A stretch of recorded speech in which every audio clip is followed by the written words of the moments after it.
কোনো রকম প্রতিযোগিতা ছাড়া বিগত সরকারের আমলে শুধু পরিচিতির খাতিরেই বিদ্যুৎ কেন্দ্রে বন্দোবস্ত আর বিদ্যুৎ কেনাবেচা হয়েছে বলে অভিযোগ করেছেন জ্বালানি উপদেষ্টা।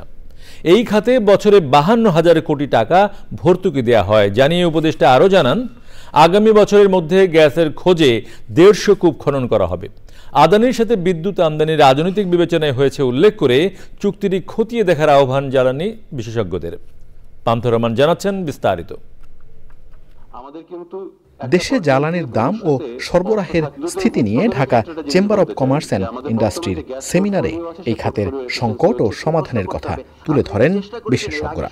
তাদের মতে সংযোগ দেয়া বন্ধ রেখে কিংবা সংযোগ কেটে গ্যাস চুরি ঠেকানো যাবে না, বরং মিটারে গ্যাস লাইন দেওয়ার তাগিদ দেন তারা।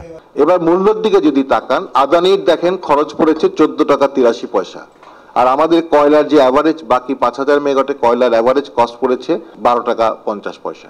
এখানে আমার সাজেশনস হলো আদানি পাওয়ারের কস্ট বেশি আছে, যেটা নেগোশিয়েট করতে হবে। I can tell you, just drill 50 wells, you will be flooded with gas.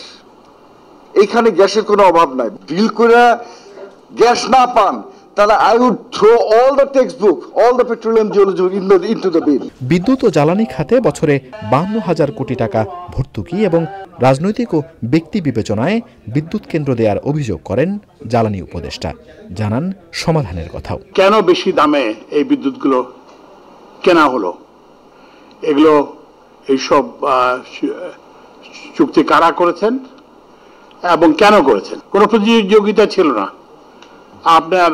আপনার সঙ্গে অমুকের পরিচয় আছে, ব্যাস আপনি একটা পাওয়ার প্ল্যান্ট করে ফেললেন। আপনার কাছে অমুকের পরিচয় আছে, আপনি ভোলার গ্যাসের একচেটি আইয়ে নিয়ে নিলেন। এখন থেকে উন্মুক্ত প্রতিযোগিতা ছাড়া বিদ্যুৎ জ্বালানি খাতে আর কোনো প্রকিউরমেন্ট হবে না। টাকার অবমূল্যায়নের কারণে জ্বালানির দাম বেড়েছে উল্লেখ করে বিশেষজ্ঞরা শীত ও গ্রীষ্মকালে অফিসের সময় পরিবর্তন এবং সন্ধ্যায় বিপণী বিতানে বিদ্যুৎ বন্ধের পরামর্শ দেন। পান্থ রহমান, চ্যানেল আই, ঢাকা।